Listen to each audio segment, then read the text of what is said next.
परमात्मा को देखने के लिए बाहर मत देखो, उन्हें अपने भीतर अनुभव करो। जहाँ सत्य है वहीं परमात्मा का वास है। परमात्मा हर कण में है, लेकिन उन्हें देखने के लिए निर्मल दृष्टि चाहिए। जीवन की हर चुनौती में परमात्मा का संदेश छिपा होता है।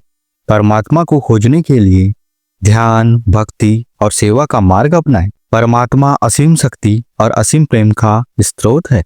सच्ची भक्ति से ही परमात्मा का अनुभव किया जा सकता है। परमात्मा वही है जो हर जीव में प्रेम और करुणा के रूप में प्रकट होते हैं। परमात्मा को पाने के लिए पहले खुद को जानो।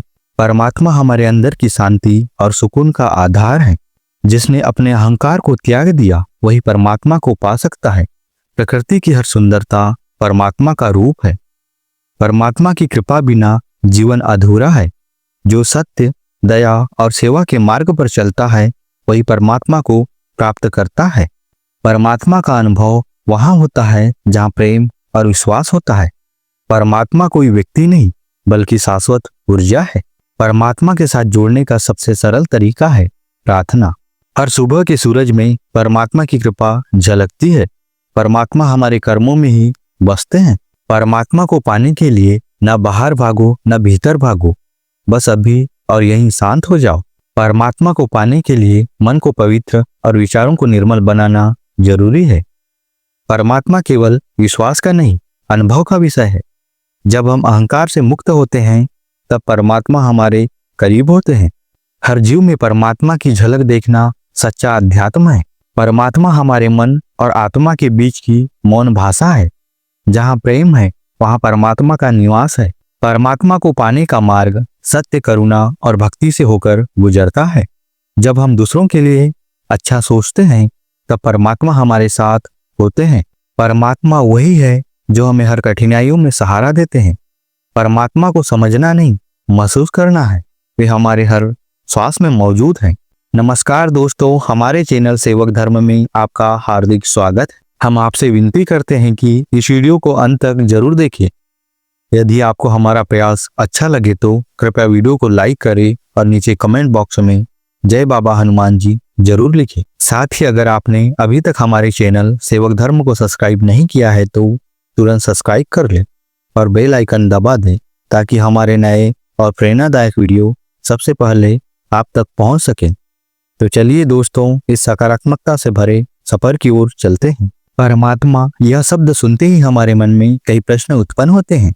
क्या परमात्मा वास्तव में मौजूद है? यदि हैं तो वे कहाँ हैं और क्या वे हमारे जीवन को प्रभावित करते हैं?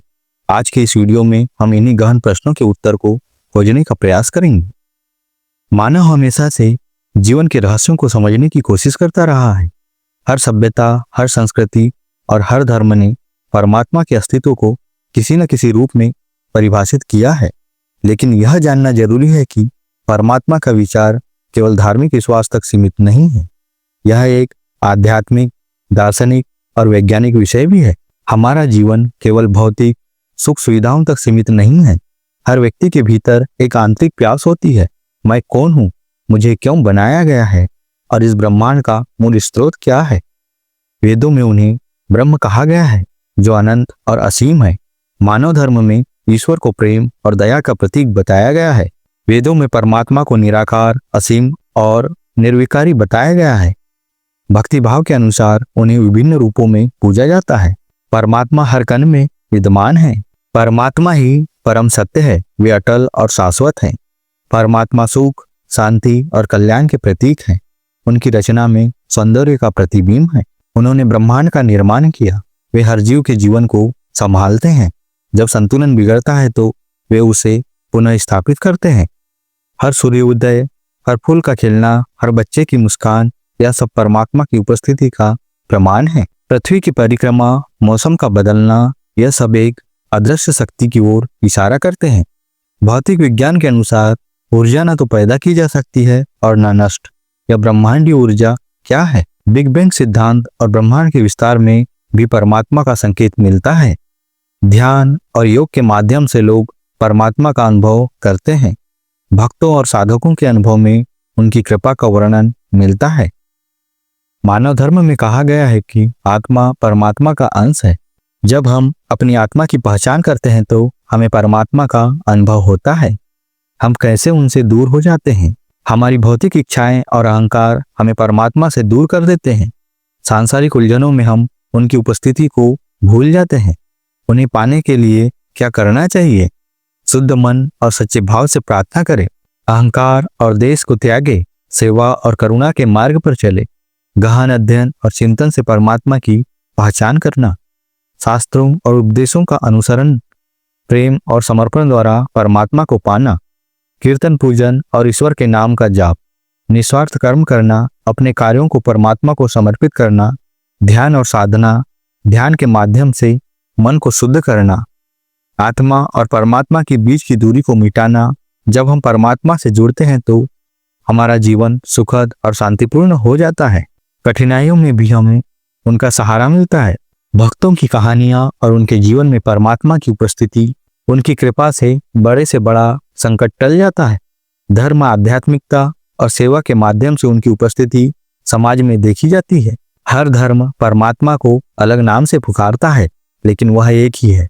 परमात्मा का अनुभव कैसे करें? नियमित ध्यान और प्रार्थना करें। अपने विचारों को शुद्ध रखें। जीवन में उनकी शिक्षा का परोपकार, सत्य और करुणा के मार्ग पर चलें। हर परिस्थिति में उनकी कृपा को स्वीकारें। एक अंतिम संदेश, परमात्मा हमारे भीतर ही है। उन्हें खोजने के लिए बाहर जाने की जरूरत नहीं है। जैसे सूरज हमेशा चमकता है, वैसे ही परमात्मा हर समय हमारे साथ हैं। कई बार हम सोचते हैं, जीवन का असली उद्देश्य क्या है? यह प्रश्न हमारे भीतर उठता है जब हम किसी कठिनाइयों का सामना करते हैं या शांति की खोज में निकलते हैं। आज की इस कहानी में एक युवा साधक आर्यन जीवन के सत्य को जानने की यात्रा पर निकलता है। आर्यन एक सामान्य युवक था, लेकिन बचपन से ही उसके मन में सवाल उठते थे। मैं कौन हूँ? यह संसार क्यों है? और हमारा उद्देश्य क्या है? उसने किताबें पढ़ी, धार्मिक ग्रंथों का अध्ययन किया, लेकिन उसे कोई स्पष्ट उत्तर नहीं मिला। एक दिन एक बूढ़े साधु ने गांव में प्रवेश किया। लोग कहते थे कि वह साधु वर्षों तक हिमालय में तपस्या कर चुके हैं और जीवन का सत्य जानते हैं। आर्यन ने साधु के पास जाने का निर्णय लिया। आर्यन ने साधु से पूछा, गुरुजी, कृपया मुझे बताइए कि जीवन का उद्देश्य क्या है? साधु मुस्कुराए और बोले, पुत्र, जीवन का उद्देश्य जानने के लिए पहले जीवन को समझना होगा। सत्य को पाने के लिए अपने भीतर झांकना होगा। क्या तुम इसके लिए तैयार हो? आर्यन ने उत्साह से कहा, हाँ, मैं हर कठिनाइयों का सामना करने को तैयार हूँ। साधु ने कहा, तो चलो, पहले तुम्हें प्रकृति से सीखना होगा। तुम इस नदी को देखो, यह बिना रुके बहती है, अपने मार्ग में आने वाली हर बाधा को पार करती है। तुम भी नदी से धैर्य और निरंतरता का पाठ सीख सकते हो। जीवन में सत्य तक पहुंचने के लिए निरंतरता जरूरी है। साधु ने आर्यन को एक पेड़ के नीचे बिठाया और कहा, इस पेड़ को देखो, यह किसी से कुछ नहीं मांगता, फिर भी यह सबको देता है। इसकी जड़ें जमीन में गहरी है, लेकिन इसकी शाखाएं आसमान को छूने की कोशिश करती है। यह हमें सिखाता है कि जीवन का संतुलन कैसे बनाएं। जड़ों से जुड़े रहो, लेकिन अपने सपनों को ऊंचा उड़ने दो। आर्यन ने यह बात मन में बसा ली। उसने देखा कि प्रकृति के हर हिस्से में कुछ न कुछ सीखने को है। इसके बाद साधु ने आर्यन से कहा, अब कुछ दिन मौन धारण करो, अपने भीतर झांको। जब तक तुम अपने मन की शांति को नहीं समझोगे, तब तक सत्य को नहीं जान पाओगे। आर्यन ने एकांत में बैठकर ध्यान लगाना शुरू किया। पहले तो उसके मन में कई विचार आए, पुरानी यादें, भविष्य की चिंताएं और कई सवाल। लेकिन धीरे धीरे उसने महसूस किया कि उसके भीतर एक शांति का स्रोत है। जब आर्यन ध्यान से लौटा, साधु ने पूछा, अब बताओ, तुमने क्या सीखा? आर्यन ने कहा, मैंने सीखा कि शांति हमारे भीतर ही है। लेकिन गुरुजी, सत्य पाने के लिए क्या केवल ध्यान ही काफी है? साधु ने कहा, नहीं पुत्र, ध्यान के साथ कर्म भी जरूरी है। कर्म के बिना जीवन अधूरा है। लेकिन ध्यान रहे, कर्म निस्वार्थ होना चाहिए। जैसे सूर्य बिना किसी स्वार्थ के सबको रोशनी देता है, वैसे ही तुम्हारे कर्म भी दूसरों के लिए होने चाहिए। कुछ महीनों बाद साधु ने आर्यन को हिमालय पर ले जाने का निर्णय लिया। वहां की ऊंचाइयों पर जाकर साधु ने कहा, अब इस क्षण को देखो, चारों तरफ शांत वातावरण है, प्रकृति अपनी पूरी सादगी में है। यही वह अवस्था है जहाँ मनुष्य को जीवन का दिव्य सत्य समझ आता है। सत्य कोई वस्तु नहीं, बल्कि एक अनुभव है। यह वह क्षण है जब तुम खुद को संसार का हिस्सा महसूस करते हो। जब तुम्हारा मैं समाप्त हो जाता है, तब केवल सत्य बचता है। आर्यन की आंखों में आंसू आ गए। उसने महसूस किया कि सत्य केवल आत्मा और प्रकृति के बीच का सामंजस्य है। आर्यन ने महसूस किया कि जीवन का सत्य है प्रेम, सेवा और समर्पण। सत्य न तो किसी पुस्तक में है और न किसी व्यक्ति के पास, यह हमारे अपने भीतर छिपा हुआ है। साधु ने अंत में कहा, सत्य जानने का अर्थ है अपने अहंकार को समाप्त करना और यह समझना कि हम सभी एक ही ब्रह्मांड का हिस्सा हैं। जब तुम प्रेम, दया और करुणा को अपनाते हो तभी तुम सत्य को जीते हो।